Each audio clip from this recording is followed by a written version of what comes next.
Very good afternoon to all of you. I hope all of you are safe along with your families, wherever it is that you are. Welcome once again to my FB Live session. And today we are going to discuss on how to prepare for negotiations. As usual, for those of you who are coming here for the first time, I'm going to speak for the next 15 to 20 minutes, and then I'm going to take your questions for the remaining 10 minutes. Now, even before I begin, the first thing we need to ask ourselves is, why is negotiation important? Why am I talking about negotiation? Why did I decide to talk about negotiation?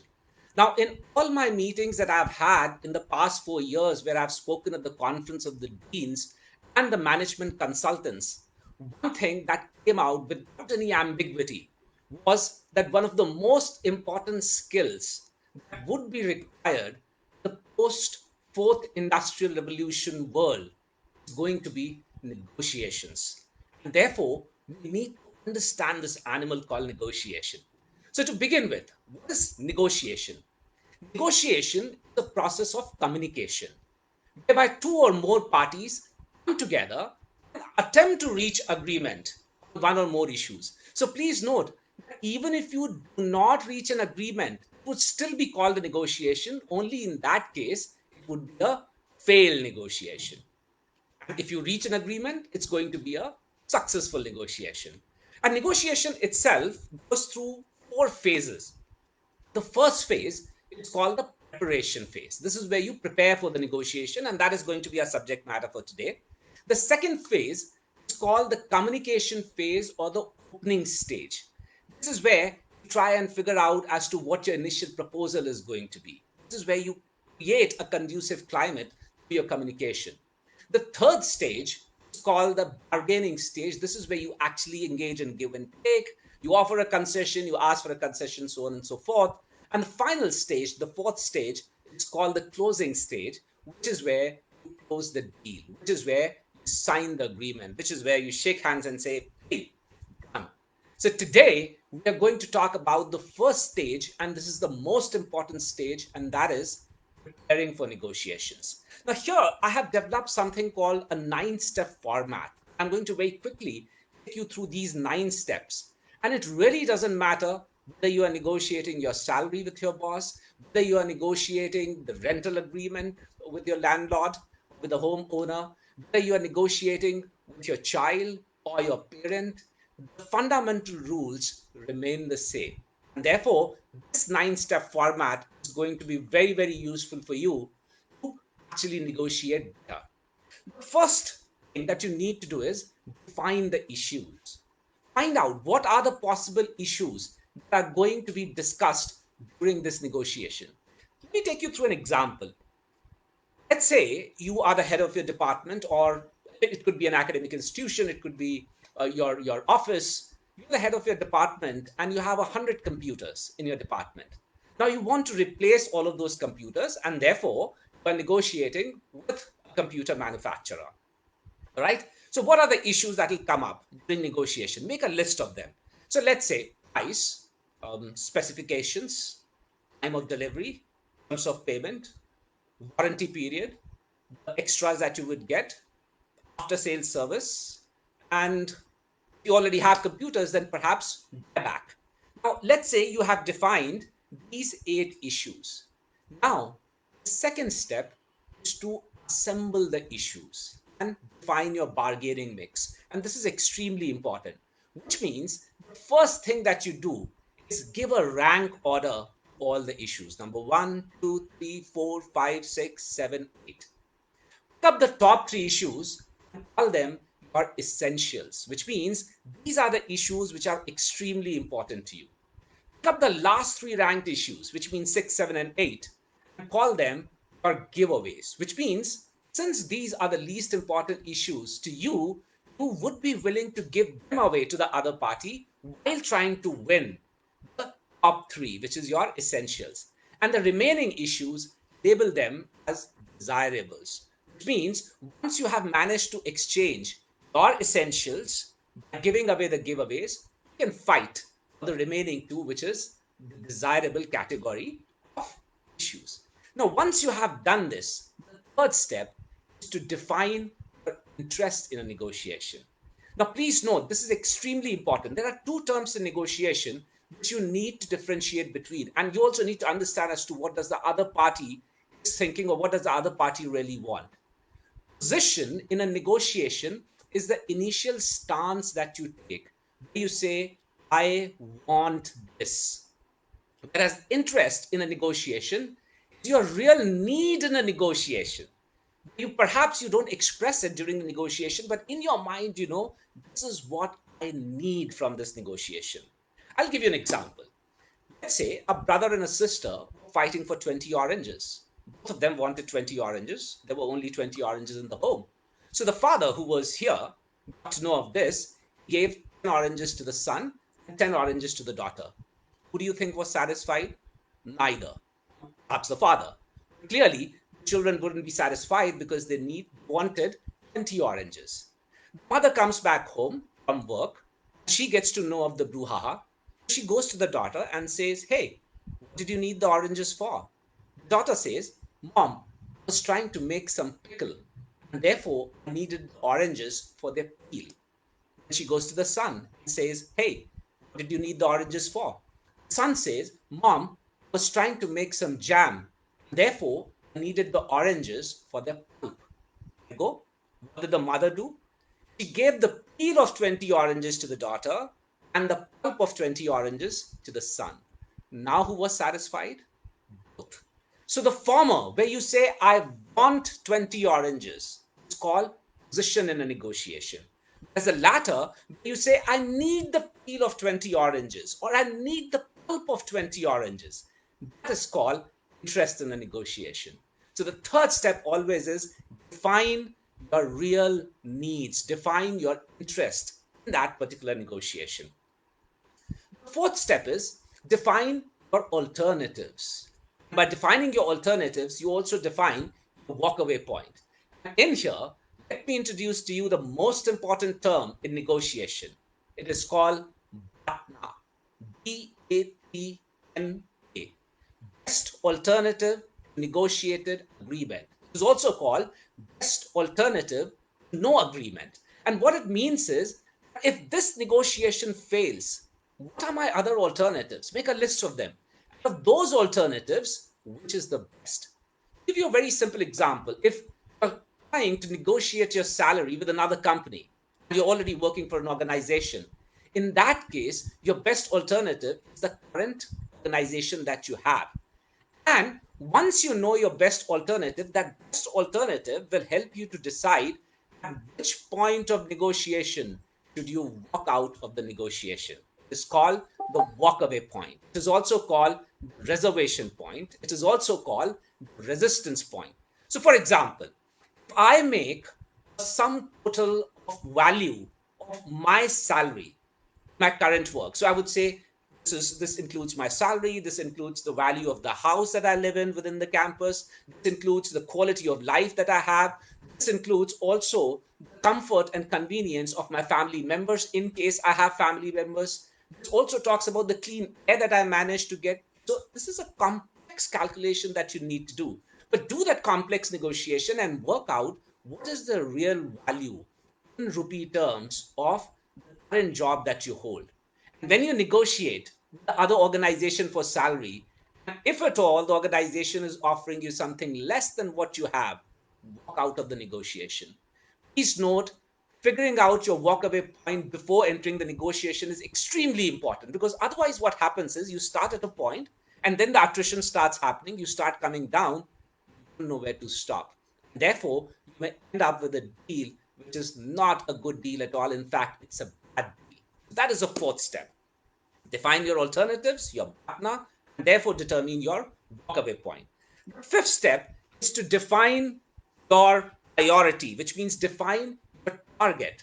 What is it that you would, at the point where you would say, wow, I should get this? Because this difference between your target and your wow point is that difference where you can actually maneuver the negotiation. So always have a target in your mind, which is your wow point. The sixth step is to assess the social constituency of the negotiation. Now, this is something again which is very important because a lot of people do not think about this. What I mean by social constituency, are there other people who are watching this negotiation? What is the context in which you are conducting the negotiation? So let's say you're negotiating with your supplier. You need to also assess, are my other suppliers also watching this negotiation? Are some of my customers also watching this negotiation? Is my boss watching this negotiation? Is the supplier's boss watching this negotiation? Is the media watching this negotiation? Are the environmentalists watching this negotiation? Are people from the outside world watching this negotiation? Why? Because sometimes, because of the context of the setting in which you are conducting your negotiation is very different, you may also want this negotiation to send a message to other people. So, for example, if you're negotiating with a supplier, you may want to send a message to the other suppliers. This is the kind of a negotiator that you are, or this is the kind of an organization is that you are working in. Therefore, there could be extraneous reasons, extraneous goals beyond obvious, beyond the issues which are there on the table, and you may want to use this as an opportunity to send a message. You may want to send an opportunity, you may want to send a message to the outside world, you may want to send a message to the media, you may want to send a message to the NGOs who may be watching this particular negotiation, and therefore you need to prepare beforehand. The seventh step is one of the most important steps, and this is something that most people fail to do in a negotiation, and that is analyze the other party. Whatever you have done so far, also try and figure out what is the other party going to be on each of those steps that I have spoken about. Now, you may not get to know about the other party, but because you may not know the other party, what you can do is you can find out about the organization. If you know who's going to negotiate with you, try to find out as much as you can about him or her, going to the internet, look at the LinkedIn profile, look at the websites, look at the experiences that others might have spoken about. Talk to other people in your organization who may have negotiated with this person before, and try to understand as much as you can about this other party as well as the organization or the entity that he or she represents. This is the seventh step and an extremely important step of analyzing the other party.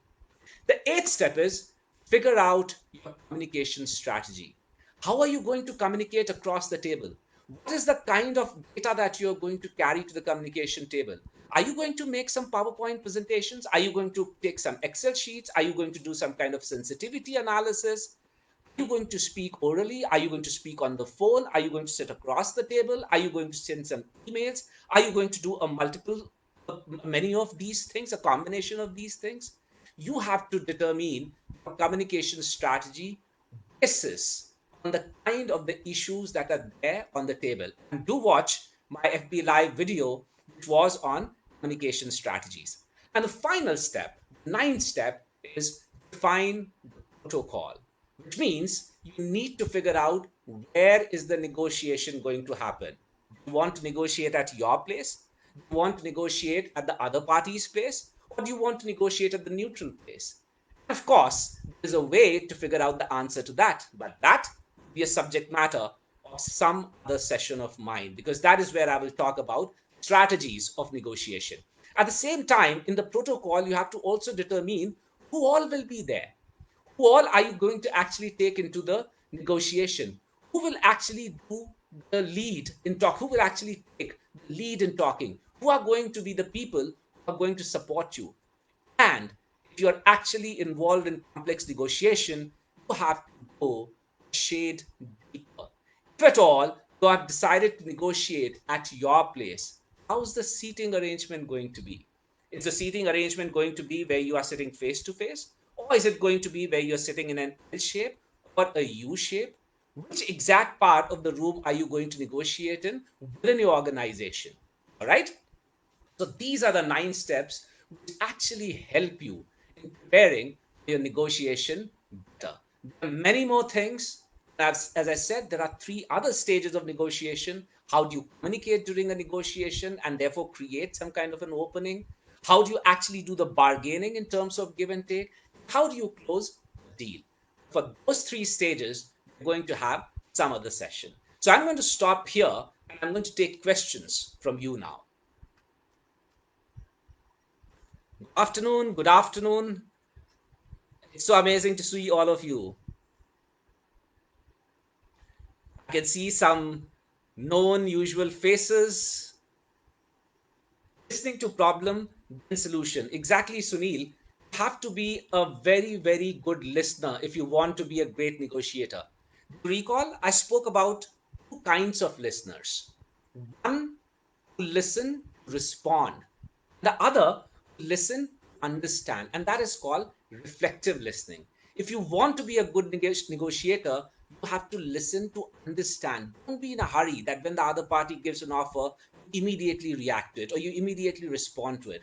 Also, continue to make notes. So, listening is not merely about hearing things. Listening is also about making sense of things. And therefore, making notes, Sunil, is extremely important while you are conducting a negotiation or while you are negotiating with the other party. So, for example, let's say you made an offer, the other party did not immediately say a no.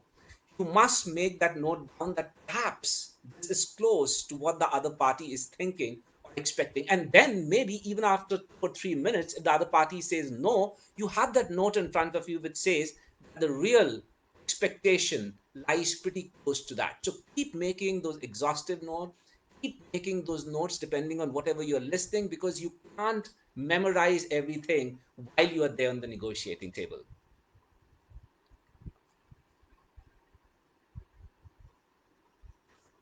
Thank you so much. Thank you again.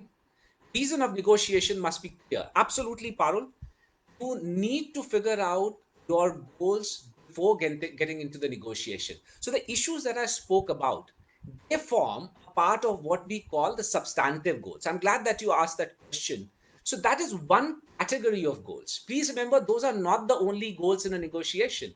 So, like for example, when I was talking about the social constituency, assessing the social constituency in the sixth step of negotiation, of preparation for the negotiation, I said maybe you also want to send a message. And these are called intangible goals. So the first category of goals that you need to figure out are substantive goals. So for example, in this case, price, time of delivery, terms of payment, all of these were substantive goals. And then you could have intangible goals. Like I said, sending a message. Or your intangible goal could be to win, or your intangible goal could be to quickly settle because you don't want to waste time, so on and so forth. Or your intangible goal could be some personal agenda that you might have whenever you go to negotiation. Because whenever you go to negotiate, please note you can carry multiple agendas. One is the agenda of the organization that you represent. The second is the boss's agenda, because your boss may have a completely different agenda from the organization. And the third is your personal agenda. My suggestion, obviously, to you is put the organizational agenda before the other two agendas. And then there's a third category of goals, which are called procedural goals. These are the goals where you decide about how you are going to negotiate. Because for some people, negotiation is like love and war, everything is fair. For some people, negotiation is also a matter of doing the right thing, of being ethical in the process. And therefore, before getting into the negotiation, make sure that you have organized your goals under each of these three categories. And yes, there's one more important point that comes out of this. What if your goals are different from the organization goals? For example, let's say your goals are procedural goals, which are very important to you, which means you want to be fair, you want to be straight, you don't want to negotiate yen kane prakaren. I want to win this negotiation. But your organization says the substantive goals are extremely important. I don't care how you get them. Here, you will have to make a decision.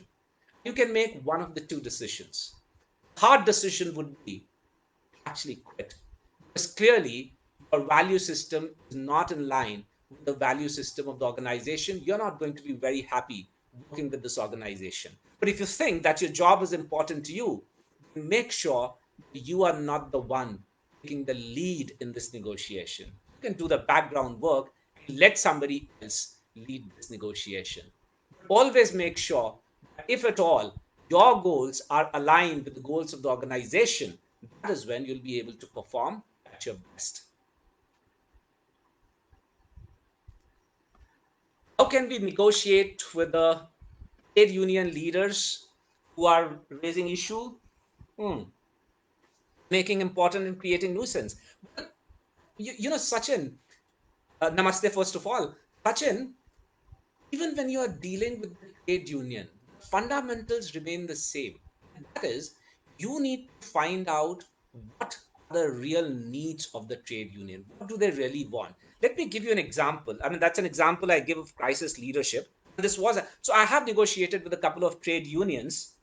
One, and it was out of force. I did not have a choice. Twice on behalf of certain organizations. In fact, I have mentioned all of that in my book called Negotiation. I have created a story about how to deal with a trade union. Now, I was very early into the academic world, and I got a consultancy assignment. So there was this public sector company which was being privatized and then sold over to another company. Now, my job was to hammer out the terms and conditions. I reached that particular organization. I was speaking to the CMD. I heard some voices coming from afar. Earlier, I didn't pay much attention. I mean, initially, I didn't pay much attention, but when those voices became a little louder, they became a matter of concern for me. Because those voices were saying, Himanshu Rai, Murdabad, Murdabad. I'm Professor, Wapis Jao, Wapis Jao. I said, Himanshu Rai, I am Professor. Clearly, it's about me. Lo and behold, after a while, there was a knock on the door of the CMD. He went to open the door. I went out along with him, 200, 300 people. And these were the union members of the class 3 and class 4 employees who were protesting. Now, what did I do over there? I had my PhD negotiation, and therefore I knew I had to somehow get them to talk to me. And therefore, I invited that union leader, and I got them in. Initially, they were all over me. I mean, they tried to threaten me, they tried to bully me. I just kept my control. One of the things you must understand that to be a great negotiator, you have to be devoid of ego. When you enter the negotiation room, make sure that you check your ego out at the door. Because if you bring your ego in, you're going to stop listening. If you stop listening, you will never ever understand a good solution. What did I do? I engaged them. I talked to them. And I asked them probing questions which were open ended. Also, make sure that whenever you want to figure out the real need of the other party, you have to ask open ended questions, not closed ended questions. So don't say, oh, so money must be important to you, or this part must be important to you. Ask them, so what is important to you? Why are you against this? Let me try and understand your problems. Try to put yourself in their shoes. Because the moment I tried doing that, within 5 minutes, one of them started crying. He said, Sir, job chali jayengi. And I realized the real problem in this particular thing was not the privatization, but the fear that there may be attrition, that jobs might get lost. Therefore, thereafter, it just took me an hour and a half or two of negotiation to figure out as to how do I ensure, how do I put it in my terms and conditions that there will be no job cut. And for that, however, they will have to compromise on the salary that they were used to getting. And therefore, we negotiated on a salary cut that everybody was willing to take across the table with the condition that there would be no attrition. And therefore, Sachin, my suggestion to you is try to understand the real needs. Let them first voice out whatever it is that they want to see. You have to have unbelievable amount of tolerance if you want to be a great negotiator. Develop tolerance, listen to them carefully, and try to address their unexpressed real needs rather than the position that they are taking. So always remember this difference between position and interest. That is the key to negotiating with the unions. Harsh's question is, what should be our nature while negotiating, aggressive or defensive? It depends on the kind of strategy that you're playing. If you are going for a competitive strategy, if you recall from my session on how to handle conflicts, on how to address conflicts, there I had spoken about this dual concerns model that ask yourself two questions. Are the substantive issues important to me? And are the relational issues important to me? If the answer to both of them is yes, in that case, you have to be collaborative in nature. However, if the substantive issues are more important than the relational issues, which means this is a one time deal, you don't need a relationship with the other party. In that case, you should be aggressive, Hirsch. And in case the need for relationship is more important than the substantive issues which are there on the table, then you should be accommodated. You don't have to be defensive. Defensive is when you're trying to hide something or you're trying to find reasons that you cannot justify or back up. You should never be defensive in any negotiation. Even if you're being accommodative, make sure that you're telling the person that you're doing this person a favor. You don't have to say that you're going to call on that favor someday, like the Godfather would say, I'll make an offer you cannot refuse. But you make sure that you tell the other person that you're doing the person a favor without saying that you might call upon that favor someday. Yes, Sujit, negotiations are a two-way traffic. If it becomes one way during bilateral meeting, what should be done? So if it becomes one way, which means the other party is not willing to move at all, in that case, you have to use what I had spoken about in my influencing tactics session. So go back to my session on influencing tactics, how to influence people. And there, as I said, you have to use a combination of three things: ethos, pathos, and logos.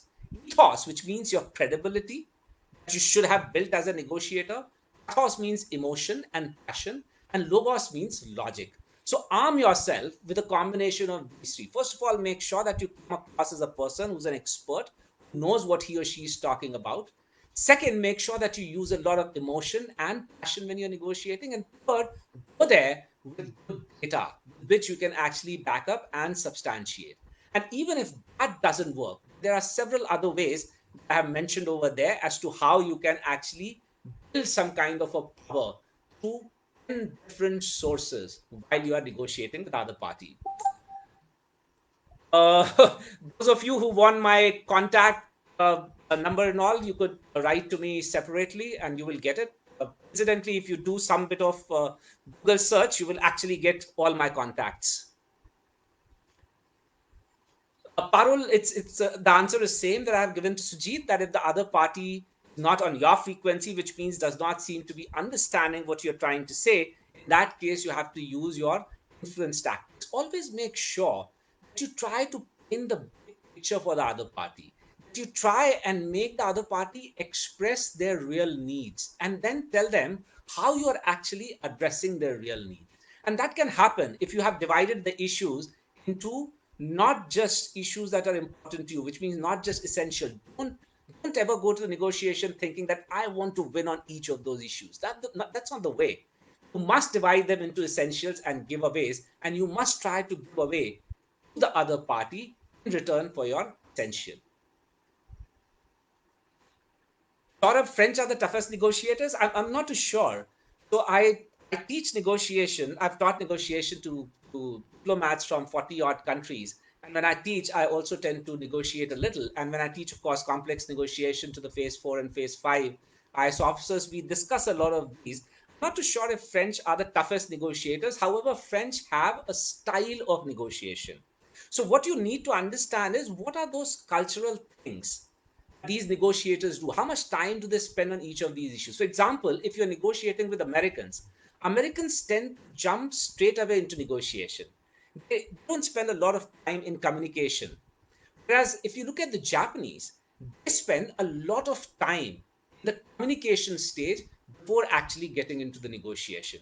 So you have to find out these cultural differences between the people from different countries and then work out things accordingly. Thanks, Sumit. It's so good to see you.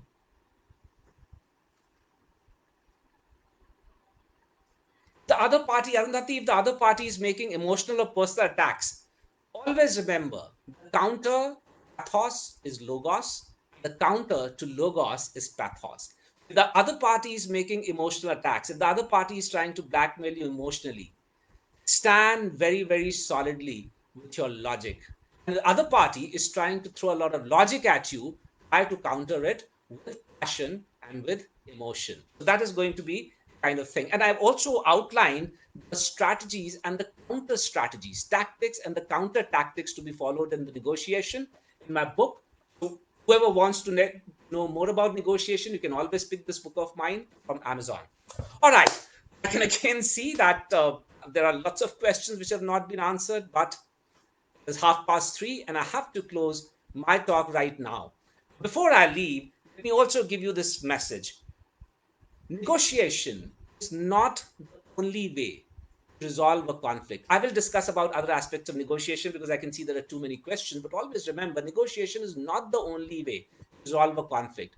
You may choose to resolve a conflict by using a gun. You may choose to resolve a conflict by doing nothing, hoping the conflict goes away by itself, which is what most people do when it comes to personal conflicts. However, with increasing psychological maturity, conflicts are best resolved through negotiation. Negotiation is not the only way. Negotiation is the psychologically most matured way of resolving a conflict. So, thank you very much for being with me. We're going to meet on the next Saturday, not next, but next to next Saturday with another topic. Then take very good care of yourself and your family. Make sure that you're safe and make sure that you're helping those people who are around you and who need your help. Bye. See you again.